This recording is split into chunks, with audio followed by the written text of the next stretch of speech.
அல்ஹம்துலில்லாஹ் அஷ்ஹது அன் லா இலாஹா இல்லல்லாஹ் வஹ்தஹு லா ஷரீக லஹு.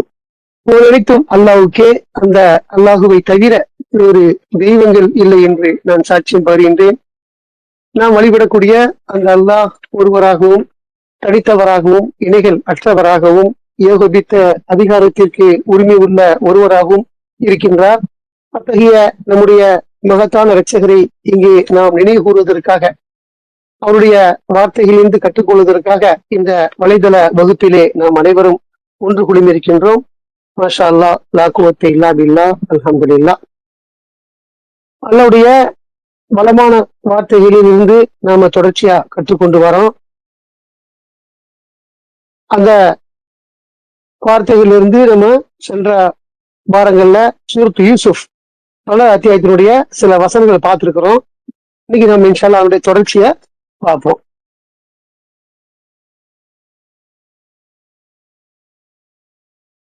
அல்லாஹ்வுடைய வார்த்தைகளான அல் குர்ஆன் மட்டுமே மார்க்கத்தின் ஆதாரம் என்றும், இந்த குர்ஆனை தவிர வேறு எந்த ஒன்றும் மார்க்கத்தின் ஆதாரமோ அடிப்படையோ கிடையாது என்றும் நாம ஒரு தெளிவான அறிவை அல்லாஹ் நமக்கு வழங்கியிருக்கின்றார். அந்த அடிப்படையில் நாம மிகவும் பாக்கியவான்களாக இருக்கிறோம். சூரா 12 யூசுப், ஜோசப் அப்படிங்கிற ஒரு சூறாவில் நம்ம கிட்டத்தட்ட எவ்வளவு வசனம் பார்த்திருக்கிறோம்? 5 பார்த்திருக்கிறோமா? இன்ஷா அல்லாஹ் நம்ம 6ல இருந்து பார்ப்போம். ஒரு பில்லாஹி ஷைத்தானிர் ரஜீம். அந்த வசனம் அரபில وَكَذَلِكَ يَجْتَبِيكَ رَبُّكَ وَيُعَلِّمُكَ مِنْ تَأْوِيلِ الْأَحَادِيثِ وَيُتِمُّ نِعْمَتَهُ عَلَيْكَ وَعَلَى آلِ يَعْقُوبَ كَمَا أَتَمَّهَا على أبويك من قبل إبراهيم وإسحاق إن ربك عليم حكيم அப்படிங்கிறது இந்த 6ஆவது வசனத்தினுடைய மூலம். இந்த படிச்சுட்டு நம்ம தொடர்ச்சியா உள்ள போவோம். அவுது பில்லாஹி மினஷ் ஷைத்தானிர் ரஜீம். உன் ரட்சகர் இது எதை பத்தி சப்ஜெக்ட் போது தொடங்கிச்சு அப்படின்னா, யூசுப் ஒரு கனவு கண்டு தன் தந்தையிட்ட அதை ஷேர் பண்றாரு, சொல்றாரு. அதை அறிஞ்ச யாக்கூப் சில விஷயங்களை சொல்லிட்டு இதை சொல்றாரு. அல்லாஹ் அருள் பாலிச்சிருக்கிறாரு. அவர்கள் உனக்கு எதிராக சதி செய்யாமல் இருக்கும் பொருட்டு நீ உங்க சகோதர மத்தியில் அதை நீ சொல்லாத அப்படின்னு சொல்லிட்டு நம்ம அதை பார்த்தோம். ஏன்னா சாத்தான் ரொம்ப மனிதனுடைய மிக மோசமான விரோதியா இருக்கிறான் அப்படிங்கிறதையும் அவரு சொன்னார். அதுக்கப்புறம் இது வருது, உன் ரட்சகர் உன் ரட்சகர் இவ்விதமாக உன்னை ஆசீர்வதித்திருக்கின்றார், மேலும் உனது கனவின் மூலம் உனக்கு நற்செய்தியை தந்திருக்கின்றார். அவர் இதற்கு முன்னர் உன்னுடைய முன்னோர்களான ஆபிரகாமுக்கும் ஐசக்கிற்கும் அவர் செய்ததை போல உன்மீதும் ஜேக்கப்பின் குடும்பத்தார் மீதும் தன் ஆசிகளை பூரணமாக்கி இருக்கின்றார். உன்னுடைய ரட்சகர் எல்லாம் அறிந்தவர், ஞானம் மிகுந்தவர் அப்படிங்கிற ஒரு விஷயத்தை சொல்றாரு. நம்ம என்ன பார்க்க போறோம்னா, உன் ரட்சகர் இவ்விதமாக உன்னை ஆசீர்வதித்திருக்கின்றார். இந்த கனவு சொன்ன உடனே அவர் அதை அறிஞ்சுகிறார். ஏன்னா அதுல ஒரு எக்ஸ்பீரியன்ஸ் இருக்கும்ல, கனவின் மூலமா அவங்க சில அனுபவங்களை பார்த்துருக்குறாங்க. அப்ப இது மாதிரிலாம் வந்தா இப்படித்தான் அப்படிங்கிற விஷயத்த அவங்க கற்றுக் கொடுக்கப்பட்டிருக்கு. அந்த அடிப்படையில இந்த மாதிரியான ஒரு 11 நட்சத்திரங்களும் சந்திரனும் சூரியனும் கிரகங்கள்லாம் இப்படி அவருக்கு சிரமடைந்ததை சொல்லும் பொழுது இதுதான் விஷயம் அப்படிங்கிறத அவர் அறிகிறார். யாக்கூப், தந்தை ஆகி யாக்கூப் அறிகிறார். அப்ப அதை வச்சு சொல்றாரு, நட்சத்திர விதமாக உடனே ஆசீர்வதித்திருக்கின்றார். இந்த கனவுல ஒரு பின்னால ஒரு வாழ்க்கை இருக்குது அப்படிங்கிறத, ஒரு அரசாட்சி இருக்குது அப்படிங்கிறத அறிஞ்சதுனால அதை சொல்றாரு. இவ்விதமாக உன்னை ஆசீர்வதித்திருக்கின்றார் உங்களுடைய ரட்சகர், மேலும் உனது கனவின் மூலம் உனக்கு நற்செய்தியை தந்திருக்கின்றார் அப்படிங்கிறார். ஒரு கனவின் மூலமாக யூசுப்புக்கு ஒரு நற்செய்தியை கொடுத்திருக்கின்றார் அப்படிங்கிறத இங்க சொல்றாரு. நம்மளும் நிறைய கனவுகள் பார்க்கிறோம், பல கனவுகள் பார்க்கிறோம். அது நம்முடைய ஆன்மா தான் பார்க்குது. கனவுனா என்ன அப்படின்னாக்கா, கண்ணை தான் பார்க்க முடியும். ஆனா கனவுங்கிறது என்ன அப்படின்னா, நம்ம கண்ணை மூடிட்டு இருக்கிறோம். கண்ணை மூடி இருக்கும்போது பார்க்கக்கூடிய விஷயம் தான் கனவா இருக்குது. கண்ணை திறக்கவே இல்லை, ஆனா கரெக்டா எல்லாமே நமக்கு நம்ம பார்த்த மாதிரியே நம்ம காட்டுவோம். அது எப்படி அது நடக்குதுன்னா, அது ஆன்ம ரீதியான ஒரு பார்வை. அது ஒரு டோர் இருக்குது, ஒரு கிராஸ் பண்ணி ஒரு பல பேர் போறாங்க. ஒரு 15 பேர் கொண்ட கும்பலா இருந்தாலும் கூட அது அவங்க எல்லாம் நம்ம தெரிஞ்சவங்களா இருந்தா கரெக்டா நம்ம சொல்லிடுவோம். அந்த கனவுல காலையில் எந்திரிக்கும் போது கிட்ட சொல்லி வந்த விஷயம் யாரும் அந்த 15 பேரு ஜஸ்ட் ஒரு டோர் தான். டோர்ல எவ்வளவு கேப் இருக்கும்? 3 அடி கேப் இருக்கும். கிராஸ் பண்றாங்க, அது வித்தின் ஒரு 1.5 செகண்ட் தான் இருக்கும். கிராஸ் பண்ணும் பொழுது 2 செகண்ட் எல்லாரும் கடந்து போறதா இருந்தாலும் சொல்றேன், கடந்து போனா ஒரு 4 செகண்ட்ல கடந்துருவாங்க அந்த டோரை. ஆனா 4 செகண்ட்ல 15 பேர் நம்ம எப்படி சொல்றோம்? கண்ணில் பார்க்கவே இல்லை. ஆனா கனவுன்னா என்ன அப்படின்னாக்கா, அது ஆன்ம ரீதியா பார்க்கக்கூடிய ஒரு விஷயமா இருக்குது கனவுங்கிறது. கண்ணு திறக்க மாட்டோம், அது பாக்குறோம். அதே சமயத்துல அந்த மாதிரி இதான் கனவு. இந்த கனவு நம்மளும் நிறைய பாக்குறோம். அதாவது கனவு நடக்கக்கூடிய எல்லாமே இப்படித்தானே அப்படின்னு நம்மளால சொல்ல முடியாது. அவருக்கு அது கொடுக்கப்பட்ட ஒரு அற்புதமா இருக்குது. கனவுடைய விளக்குகள் தெரிஞ்சவரா அறிஞ்சவரா இருக்கிறாரு. அப்படி பாக்குறோம். நம்ம சில விஷயங்கள் அனுபவிக்கிற கனவுல, அதாவது நேரடியா பிசிக்கலா நம்ம அனுபவிக்க முடியாத சில விஷயங்கள்லாம் கனவுல அனுபவிப்போம். அது உணவா இருக்கட்டும், ஏதோ ஒரு மகிழ்ச்சியா இருக்கட்டும், நம்ம நேர்ல கிடைக்காத பல விஷயமா இருக்கும். அது கனவுல பாக்குறோம். அது ஆன்ம ரீதியாக நம்ம என்ன செய்யறோம், அதை வந்து அனுபவிக்க முடியத பாக்குறோம். ஆனா அது நமக்கு மகிழ்ச்சி தருமா அப்படின்னா கண்டிப்பா நம்ம திருப்தியோட இருந்தா மகிழ்ச்சி தரும். என்னடா இது கனவா அப்படின்னு சலிச்சிக்க மாட்டோம். சம்டைம் அது கூட நேர்ல கிடைக்காத விஷயங்கள்ல நமக்கு பெரிய உணவா இருக்கட்டும், விருந்தா இருக்கட்டும், அதெல்லாம் நம்ம வந்து பார்த்த விஷயத்த கூட அது அந்த அனுபவத்தை வந்து நேர்ல பிசிக்கலா பண்ணாலும் கூட கனவுல கண்டதா ஒரு மகிழ்ச்சி ஏற்றுக்கொள்ள முடியும். நம்மளால நேர்ல அனுபவிக்க முடியாத பல விஷயங்கள் அது நடக்கும் பொழுதும் நாம் ஒரு திருப்தியை அதுல பண்ண முடியுமே தவிர அதை நம்ம வந்து என்ன பண்ண மாட்டோம்னா அதை ஒரு மதிக்காம இருக்க மாட்டாங்க. அது ஒவ்வொருத்தருடைய வாழ்க்கை ஒரு மாதிரி இருக்கலாம், நமக்கு தெரியல. என்னை பொறுத்த வரைக்கும் நான் சொல்றேன், நம்ம அனுபவிச்ச விஷயங்கள் நான் வந்து மகிழ்ச்சியா தான் ஏற்றுக்கொண்டிருக்கிறேன். அதை நான் சொல்றேன். அதான் கனவுங்கிறது. அந்த கனவு மூலமாக நற்செய்தியை தந்திருக்கிறாருங்கிறத ஒரு செய்தியை மகனுக்கு சொல்றாரு. ஒரு மகன் ஒரு விஷயம் சொன்ன உடனே அதுக்கு அவர் ரிப்ளை பண்றாரு, பேசுறாரு பாருங்க, அலட்சியப்படுத்தாம பேசுறாரு. இந்த காலங்களில் நம்ம பாக்குறோம், பிள்ளைங்க எல்லாம் வந்து ஏதாவது பேச வந்தா அதை தட்டி விடக்கூடியதா, அவர் வேலையில ஈடுபட்டு இருக்கிற மாதிரி காட்சிகள் நம்ம நிறைய ரீல்ஸ் பாக்குறோம். மொபைல் பண்ணி யூஸ் பண்ணிட்டு இருப்பாரு, பிள்ளைங்க கிட்ட போனா அவருக்கு கோவம் வரும். இந்த மாதிரி அவன் ஏதாவது ஒரு ஆசையா வருவான், ஒரு கிட்டக்கு வருவான், நெருங்குவான். ஆனா நினைச்சவன தட்டி விட்டுருவாங்க. அவனுக்கு அங்க ஒரு இன்ட்ரெஸ்டா பாத்துட்டு இருப்பான், ஒரு மைண்ட்ல இருக்கும். இந்த மாதிரி அங்க பாத்துட்டு இருக்கும் பொழுது அவனுக்கு இது டிஸ்டர்ப் பண்ணும். இந்த குழந்தை வந்து பாக்குறதோ, ஒரு மனைவி வந்து கேட்கறதோ, உறவுகள் வர்றதோ, இதெல்லாம் என்னவா இருக்கும்னா ஒரு டிஸ்டர்பன்ஸா இருக்கும். அப்ப என்ன செய்வாங்கன்னா அதை அவங்க வந்து தட்டி கழிக்க பார்ப்பாங்க. இன்னும் சொல்ல போனா எரிச்சல் அடைவாங்க, கோபம் அடைவாங்க. நிறைய விடைகளை பார்க்கலாம். விருந்தாளியா போனா கூட பெரியவங்க வர இருப்பாங்க, அந்த பிள்ளைங்க தனித்தனியா இருப்பாங்க பாக்குறோம். இடத்துல இருப்பாங்க, ரூம்ல இருப்பாங்க, மொபைல் பார்த்துட்டு இருப்பாங்க, டிவி பார்த்துட்டு இருப்பாங்க. இந்த போனவங்களுக்கு ரெஸ்பான்ஸ் எல்லாம் இருக்காது. அந்த மாதிரி நாங்கள் பாக்குறோம். ஆனா இங்க அப்படி இல்லை பாருங்க. யூசுப் வந்து சின்ன வயசா இருந்தாலும் நேர்ல பிசிக்கலா இல்லாத ஒண்ணு கனவை அவரு தகப்பன்ட்ட வெளிப்படுத்துறாரு, ஷேர் பண்றாரு. அது இவர் ரெஸ்பான்ஸ் பண்றாரு. அந்த கனவு என்னங்க அலட்சியப்படுத்தாம இதுதான் அவர் சொல்றாரு. நம்ம அந்த பாடத்தை இந்த வசனத்துல படிக்கிறோம். அப்போ ரட்சகர் விதமாக உன்னை ஆசீர்வதித்திருக்கின்றார், மேலும் உன்னை கனவின் மூலம் உனக்கு நற்செய்தியை தந்திருக்கின்றார்ங்கிற ஒரு ரிமைண்டர் அவர் சொல்லி இருக்கிறாரு. இதற்கு முன்னால இது உனக்கு மட்டும் கிடையாது, இதற்கு முன்னர் உன்னுடைய முன்னோர்களான ஆபிரகாமிற்கும் ஐசக்கிற்கும் அவர் செய்ததை போல அப்படிங்கிறார். இது நமக்கு மட்டும் கிடையாது, பெருமை கொள்வதற்கு இதுக்கு முன்னாலே அல்ல வழங்கி இருக்கிறாரு நபிமார்களுக்கு சொல்றார். இப்ராஹிமையும் ஐசக்கையும் சொல்றார். இஸ்ஹாக்கு அவர் செய்ததை இஸ்ஹாக்கு செய்ததை போல அப்படின்னு சொல்லிட்டு உன்மீதும் திருப்பி சொல்ற யூசுப் ஆகிய உன்மீதும் ஜேக்கபின் குடும்பத்தார் மீதுங்க தன்னைத்தானே சொல்றார். அவர் ஜேக்கபாத்த யாக்கூபா இருக்கிறாரு. உன்மீதும் யாக்கூபுடைய குடும்பத்தின் மீதும் சொல்றார். மீதும் ஆசிகளை பூர்ணமாக ஆக்கி வைத்திருக்கின்றாங்க, பூர்ணமாக்கி இருக்கின்றாங்க. சொல்லுங்க எப்படி சொல்ற அந்த வார்த்தையை பாருங்க. அவர் பூர்ணங்கிற வார்த்தையை பயன்படுத்துறாரு. நமக்கு தேவையான எல்லாத்தையும் அவர் பூர்ணமாக்கி வச்சிருக்கிறாரு, குறைபாடு இல்லை அப்படிங்கிற ஒரு சாட்டிஸ்ஃபைடு திருப்தி அங்க வெளிப்படுத்துறாரு.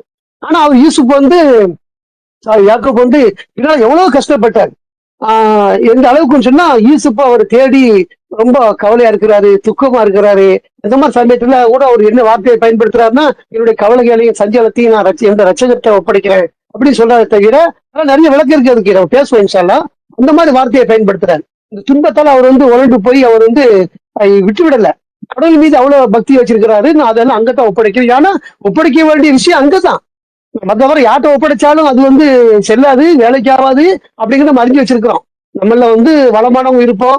ஆனா நமக்கு உதவி கிடைக்கும் நம்ம நினைக்கிறோம்னா கிடைக்கும். எப்படி கிடைக்கும்னா அல்ல நாண்டாதான் கிடைக்கும். இப்ப நம்முடைய ஆதரவு, நம்முடைய தவக்கல் எல்லாம் எங்க இருக்குன்னா அல்லாடதான் இருக்கணும். அங்க அல்லாவின் மீது தவக்கல் வச்சு போனா வெற்றி கிடைக்கும்.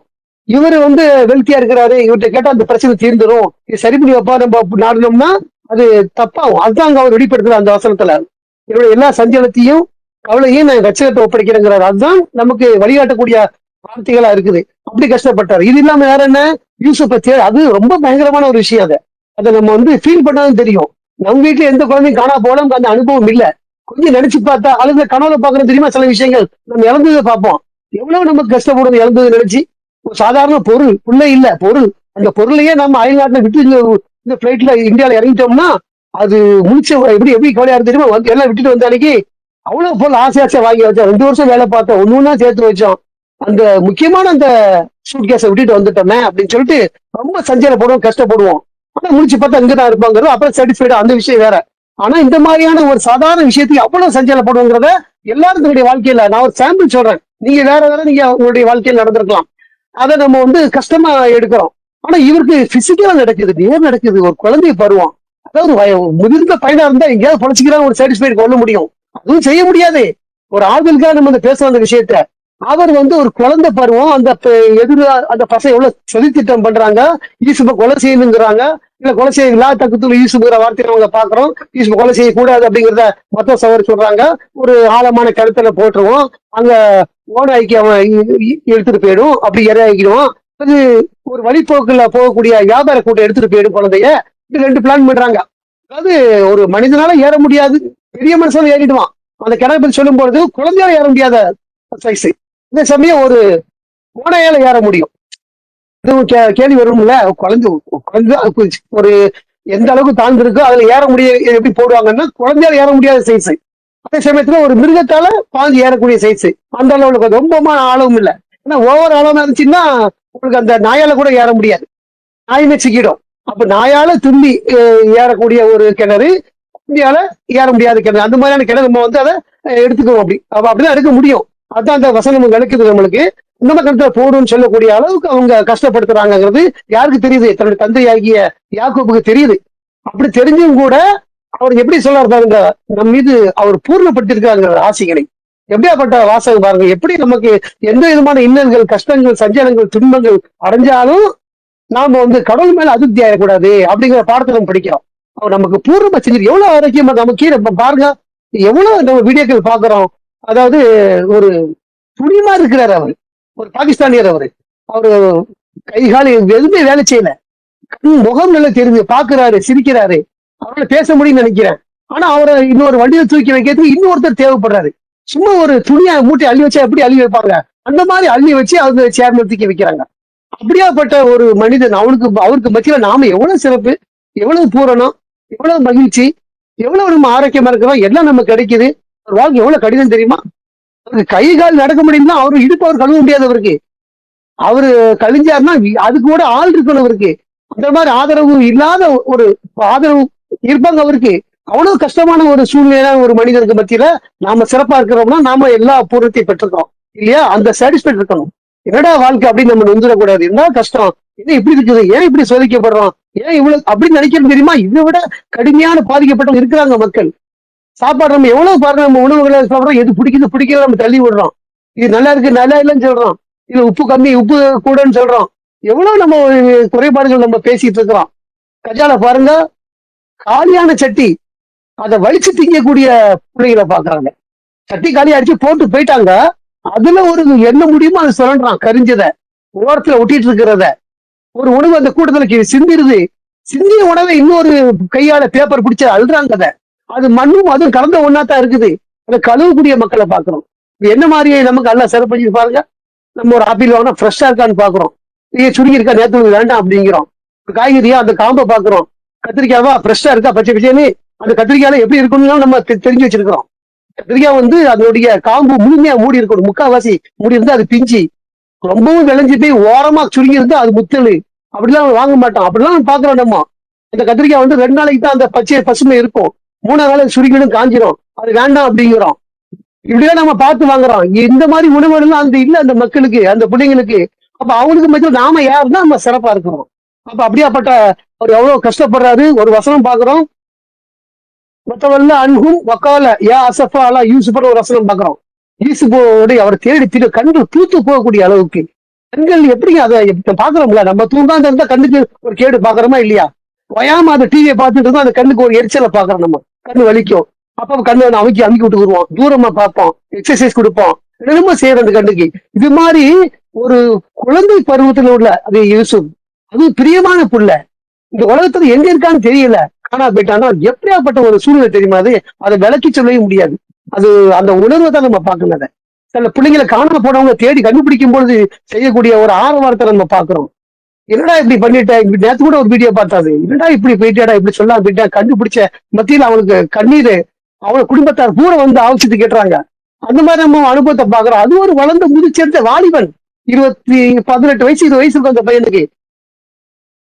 அவன் கொஞ்சம் மனநிலை பாதிக்கப்பட்டதா கூட இப்ப போல தெரியுது. அதெல்லாம் கேட்கறாங்க, இது யாரும் கேட்கறாங்க, அம்மா அப்படிங்கிறான், இது மாமாங்கிறான். அவனை கேட்டு தெரிஞ்சுக்கூட மனநிலை பாதிக்கப்பட்டு அவன் பேருக்கிறான்.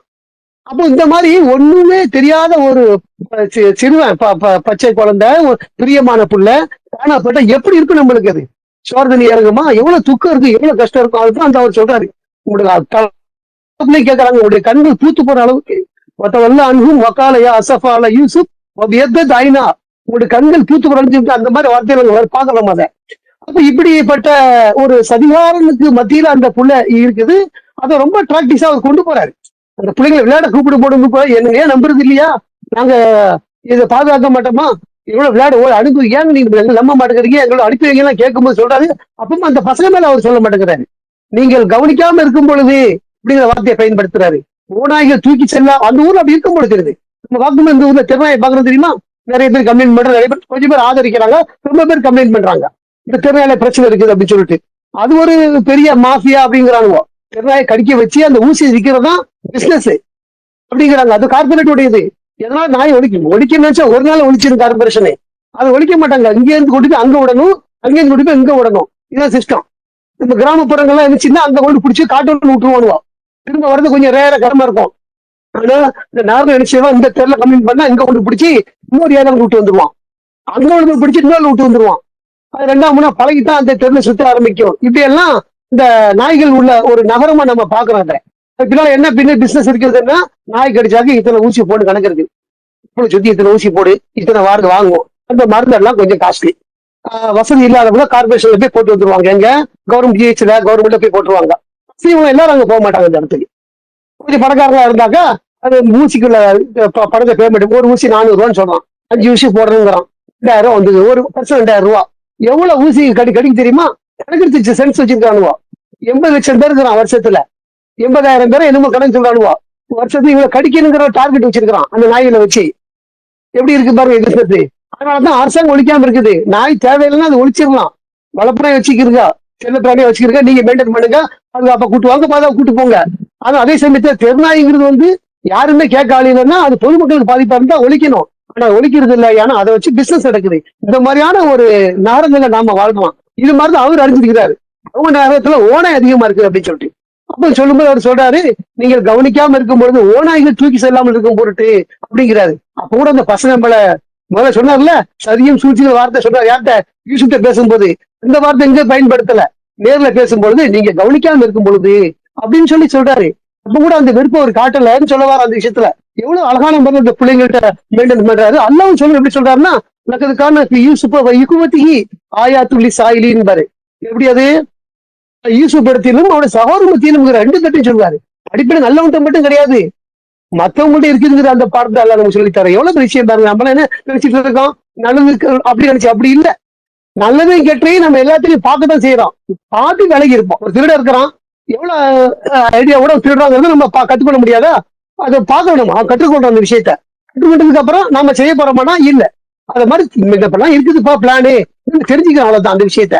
இப்படியாப்பட்ட விஷயங்கள் அந்த யூசுப்லயும் அது வரலன்னு பார்க்க வேணுமா? யூசுப் இடத்துலயும் இருக்கக்கூடிய சகோதர இடத்துல உங்களுக்கு படிப்பின் இருக்குது. யாருக்கு? தேடக்கூடியவங்களுக்கு வார்த்தையில சொல்றாரு. நீ தேடுறியா, நீ சர்ச் பண்றியா, ஆர்வமா இருக்கிறியா, உங்களுக்கு படிப்பின் இருக்குதுன்னு சொல்லி ஆரம்பிச்சு ஒரு பெரிய ஒரு சூறாவோட அந்த வசனம் முடியுது. நம்ம இன்ஷா அல்லாஹ் பார்ப்போம். இப்போ யாக்கூப் குடும்பத்துக்கும் ஜேக்கப்புக்கும் ஜேக்கப் ஆகிய யாக்கூப்புக்கும் யூசுப்புக்கும் இந்த விஷயம் எல்லாம் பூர்ணமாக ஆக்கி வைத்திருக்கிறார் அப்படிங்கிறாரு. உன்னுடைய ரட்சகர் எல்லாம் இருந்தவர், ஞானம் மிகுந்தவர் அப்படின்னு சொல்லி அந்த வசனம் முடியுது. அப்ப ஆக இங்க பூர்ணத்தை பத்தி பார்த்த எல்லாருமே கேட்கக்கூடிய எல்லாருமே நம்ம இது அல்லாவுடைய ஆசி பூர்ணம் இருக்குது. நமக்கு 5 விரல் இருக்குது, 2 கை இருக்குது, 2 கண் இருக்குது, நல்ல பார்வை இருக்குது, நல்ல செவித்திறன் இருக்குது. அல்லாவுடைய வசனத்தை நம்ம பார்க்க முடியும், கேட்க முடியும். நம்ம கண்பிலே காலம் ஒண்ணு இருக்குது. நம்ம வாழுவோம் 100 வயசு 80 வயசு வாழ போறோம். ஆனா நமக்கு 10 வருஷம் 20 வருஷம் கண் தெரியாது, குறைவா இருக்கும். அப்ப போயிட்டு நம்ம குரான் படிக்க முடியல, வருத்தப்படும் தெரியுமா? அதுதான் கேடு. கண்ணு தெரியுமே செய்யணும்ல, இதை செய்யறது இல்ல. கண்ணு நல்லா தெரியுது, காது நல்லா கேட்குது, எல்லா திறனும் இருக்குது. இதுல நம்ம ஆர்வம் பண்றோமானா ரொம்ப அசட்டியா இருக்கு. ரொம்ப பர்சன்டேஜ் ரொம்ப கம்மி. குரானை பாக்குறது, குரானை படிக்கிறது. ஏன் உள்பட சொல்றேன், நான்லாம் ஏதாவது பழைய காலத்துல படிச்சதான் ஞாபகத்துல பேசுறதை தவிர எக்ஸென்டாலாம் ஒண்ணுமே கிடையாது. சும்மா ஜஸ்ட் கேட்கறது, வைக்கிறது, குரான் அணுகிறது இல்ல, தேவைப்படும் போது பேசுறது, அதை மட்டும் பேசுறது, வேற சத்தியம் தெரிய மாட்டேங்குது, யாவும் இல்ல மறந்து போயிடுது. அவ்வளவு ஒஸ்டா நான் இருக்கிறோம், நம்ம எல்லாம் இருக்கிறோம். நானும் இன்க்ளூடிங்கா இருக்கிறேன். அதனால நான் பேசுறதெல்லாம் சின்ன பிள்ளைல இருந்தே படிச்சது பாடங்கள் பேசுறது. இப்ப டிரான்ஸ்லேட் ஓரளவுக்கு ஒரு தடவை படிச்சிருக்கிறோம். அதை வச்சு நம்ம ஏதோ அல்லாவோட கிருபையில நம்ம அதை பண்றோமே தவிர ஆர்வம் ரொம்ப குறையுது. நல்ல கண்ணும் காதும் கொடுத்து படிக்கக்கூடிய திறன் கொடுத்திருக்கிறாரு, மொழி அறிவு கொடுத்திருக்கிறாரு. இது இப்படித்தான், அது அப்படித்தான்னு. அப்படி இருந்து நம்ம அதை செய்யல, அப்போ வருத்தப்படக்கூடாதுல பின்னால. அதுக்காக நான் அதை சொல்ல வரேன். அப்ப அல்ல நம்ம மேல இன்னும் அந்த ஆசையை பத்தி சொல்லலாம், பூர்வமா சொல்லலாம். நம்ம வழங்கியதை பத்தி நம்ம அறிவு கொடுத்திருக்கிறாரு, சரணத்தில் கொடுத்திருக்கிறாரு. யாருக்கு கிடைக்காத ஒண்ணு. நம்ம எவ்வளவு ஏழ்மையில இருந்தாலும் சரணத்தில் யாருக்கு கிடைக்காது, நம்ம கொடுத்திருக்கிறாரு. நம்ம ஏழ்மையா இருப்போம், குறைபாடு இருந்தாலும் பரவாயில்ல, இது கிடைக்குமா? எவ்வளவு பெரிய பொக்கிஷ சரணடைதல்ங்கிற ஒரு மார்க்கம் யாருக்கும் தெரியாத. அதை பத்தி எவ்வளவு மக்கள் இன்னைக்கு அசட்டையா இருக்கிறாங்க, அதை பத்தி அவங்க எதுவும் கண்டுக்கிறது இல்ல. ஆனா நமக்கு அது எல்லாம் வழங்கி இருக்கிறாரு. அது மிகப்பெரிய பாக்கியமா இருக்கு. இந்த பாக்கியங்களை எப்படி நம்ம பயன்படுத்துறோம், எப்படி நம்ம அதை பொறுப்பாக்கி வச்சிருக்கிறோம் அப்படின்னா அதுல தெரிஞ்சுக்கிட்டோம் நம்ம அவ்வளவுதான் அப்படின்னு இருக்கிறோம். அப்படி இல்ல, மென்ன நடக்கணும். அதாவது அல்லாவுடைய பாதை அல்லாவுடைய இந்த சேத்த முஸ்தகின்னு சொல்றோம், நேரான பதில் செலுத்தும்படி கேட்கிறோம். அந்த பாதைங்கிறது போயிட்டே இருக்குது, ஸ்டாப் இல்ல. பாதை தெரிஞ்சிருச்சு அப்படின்னா அது போடும்ல. என்ன ஊருக்கு போறோமோ அந்த ஊர் வழி தெரிஞ்சிருச்சுங்க, இதான் அந்த ரூட்டுங்க, இதுதான் போனா அந்த ஊர் பேரலாம் அப்படின்னா நம்ம அங்கேயே நின்றுட்டு இருப்போம். அதுல வெற்றிகடை போடணும்ல, இந்த ரூட்ல போகணும். நம்ம என்ன பண்ணுங்க, இந்த பாதையை தெரிஞ்சுக்கிட்டோம், இதான் சமயத்தல் மட்டும் அப்படிங்கிறது. அந்த பாதையில உட்கார்ந்துட்டு இருக்கோம். நாம உட்காரும் பொழுது பின்னால வரக்கூடியவனுக்கு டிராபிக் ஆகுது. கூடாரம் போட்டு உட்கார்ந்து இருந்தா பின்னால வர எப்படி போவான், நம்மகிட்ட உட்காந்து பாடி பேசிட்டு இருப்பான். பேச்சியா இருப்பமே தவிர முன்னேற்றம் இருக்காது. அப்ப அந்த பாதையில வெற்றி அல்லாவுடைய பாதையில முடிவு இருக்குதா? மரணம் வரைக்கும் நம்ம போயிட்டு இருக்கோம், மரணத்துக்கு அப்புறம் அந்த பாதை இருந்துட்டு இருக்கோம். எந்த அளவுக்கு நாம அதுல பயணம் செய்யறோமோ அந்த அளவுக்கு நம்முடைய நன்மையாளியா இருக்க போறோம், நம்முடைய அந்தஸ்து கூடும் அதுல. அப்ப அதுல பிரயாணம் போயிட்டே இருக்கணுமே தவிர நிக்க கூடாது அப்படிங்கிறத நம்ம என்ன செய்யறோம், அறிஞ்சு வச்சுக்கிறோம். அப்ப அந்த அடிப்படையில அல்ல நமக்கு நிறைய இந்த பாக்கியங்கள் செஞ்சிருக்கிறாரு, அதை நம்ம பூர்ணப்படுத்திருக்கிறாரு அப்படிங்கிற ஒரு திருப்தியை நம்ம அங்க கொள்ளணுங்கிறதுக்காக சொல்ல வரேன். அப்ப உங்களுடைய ரட்சகர் எல்லாம் அறிந்தவர், ஞானம் இருந்தா இருக்கிறாரு. அவர் எல்லா காலத்தையும் அறிஞ்சவர். யாருக்கு என்ன செய்யணும், யாருக்கு என்ன தடை செய்யணும், எதை தந்தா நல்லது, எதை தந்தா தீயன்னு அவர் அறிஞ்சிருக்கிறாரு. ஒரு விஷயம் நம்ம கேட்டுட்டே இருக்கோம், கிடைக்கலங்கிறதுக்காக அது இருந்தா எவ்வளவு பேர் கேடு நமக்கு தெரியாது. நம்ம நினைச்சிட்டு இருக்கோம் நமக்கு ஒரு நல்ல ஒரு இது இல்லையோ, அது இல்லைன்னு கேட்டு, தொழில் இல்லையோ, ஒரு கார் இல்லையோ, ஒரு இல்லம் இல்லையோ நினைச்சிட்டு இருக்கோம். ஆனா உனக்கு இருந்தா எவ்வளவு பேர் டேஞ்சர் அவர் அறிஞ்சிருக்கிறாரு. அதனால தராம வச்சிருக்கிறாரு. அது நம்ம சாட்டிஸ்ஃபைட் ஆகணும். என்னடா வாழ்வதற்கு ஒரு இடம் இல்லையே அப்படின்னு நினைக்க விடாதுமா. அது தேவை. நம்ம என்ன தேவை நடந்துட்டு இருக்குது இல்ல, நம்ம என்ன தேவை நடந்துட்டு இருக்கே இருக்குது. நம்ம எதையும் கவலைப்பட தேவையில்லை. நமக்கு எல்லாம் நல்லா வழங்கி இருக்கிறாரு. அந்த திருப்தி இருக்கணுமே தவிர எதுலையும் குறைபாடு இருக்கக்கூடாது அப்படிங்கிற படிப்பினை நம்ம அங்க பெற அந்த இடத்துல. அது அல்ல நமக்கு பூர்ணமாக்கி இருக்கிறாரு. அவரை பொறுத்த வரைக்கும் எல்லாம் அறிஞ்சவர், நம்மளை விட அவர் மிக அறிஞ்சவர். நமக்கு தான் தெரியாது. நாம தான் நம்முடைய அறிவியல் குறைபாடால ஏதாவது கேட்டுடுறோம், நம்முடைய புரிந்து கொள்ளுதல் தவற வச்சு கேட்டிருந்தோம். ஆனா அது உனக்கு தகுதி இல்லைங்கிறத எடுத்து வச்சிருக்கிறாரு. அவர் வாரி வழங்க எவ்வளவு கனி அவரு. அவருக்கு என்ன அவருக்கு குறை இருக்குது? அவருக்கு அவர் எல்லாம் வல்லவர், எல்லாம் வச்சு நினைச்ச உடனே வாரி வழங்குவார. அதாவது அல்லாவுடைய எதிரியா இருந்த காரணம் கூட எப்படி சொல்றாரு சொத்தை பத்தி சொல்லும் பொழுது, அவருடைய சொத்துடைய சாதிகளை தூக்குறதுக்கு ஒரு கூட்டம் சொல்றாரு. சாதியை தூக்கத்துக்கு ஒரு கை இருந்தா போதும், ஒரு மனுஷன் இருந்தா போதும். ஆனா ஒரு கூட்டம் தூக்கும்னா ஒரு சாதி அப்ப திறந்தா அந்த பொசிஷன் எவ்வளவு பெருசா இருக்கும். ஒரு மாளிகை திறக்க ஒரு சாவி தேவைங்க. அந்த மாளிகைக்குள்ள பணம் இருக்குது, அந்த மாளிகை ஃபுல்லா பணம் இருக்குது, செல்வம் இருக்குது, நகை இருக்குது. அதுக்கு ஒரு சாவி தான் இருக்கும். இந்த மாதிரி லட்சக்கணக்கான சாவிகள், கோடிக்கணக்கான சாவிகள் வைக்கிறதுக்கு கூட்டம் வச்சுக்கிட்டு சொல்றாரு. அந்த காரனுக்கு வழங்கியவர் நமக்கு வழங்க மாட்டாரா? வழங்குவாரு. வழங்கிட்டாருன்னா நாம தெரியட்டு போயிடுவோங்க சொல்றேன். நாம எப்பவுமே அல்லாட்ட பேசிக்கிட்டு கேட்டுக்கிட்டு இறஞ்சிக்கிட்டு இருந்தா தான் நாம இந்த இதுல இருக்க முடியும். நமக்கு எல்லாம் கொடுத்துட்டாருன்னா நம்ம நிச்சயமா மறந்துடுவோம். இப்பயே மறந்தான் இருக்கிறோம். இப்ப மட்டும் என்ன நம்ம என்ன அவரை முழுக்க வச்சுட்டா இருக்கிறோம். எல்லாம் வழங்கியும் அனுபவிச்சும் கொண்டு நம்ம சகடத்தில் அடைஞ்சும் கூட பல நேரங்கள்ல மறந்துதான் வாழ்றோம். அப்ப அவரு இன்னும் கொடுத்தாருன்னா தமிழ் எப்படி இருக்கும் யோசிச்சு பாருங்க. அப்ப அவரு அறிந்தவரு, ஞானம் மிகுந்தவரு, சரியானவரு, அவர் செஞ்சா சரியா இருக்குங்கிற ஒரு திருப்தியோட வாழக்கூடியவங்களா நாம இருக்கணுங்கிறத இந்த வசனத்துல கற்றுக்கொண்டோம். அதுக்கடுத்து நான் சொன்ன இந்த விஷயம் அந்த இங்க வருது நினைக்கிறேன். ஜோசப்பிடமும் சரி, இந்த டைம் ஆயிடுச்சுங்க சார், அடுத்த வாரம் பார்ப்போம். அதை நம்ம இன்னைக்கு பார்த்த வசனம் 6வது வசனம். அல்ல நமக்கு நபிமார்களுக்கு வழங்கியது போல நமக்கு பூர்ணம் வழங்கி இருக்கிறார் அப்படிங்கிற ஒரு விஷயத்த நம்ம இதில் பார்த்திருக்கிறோம். இன்னும் அல்ல நமக்கு வழங்க போதுமானதா இருக்காரு.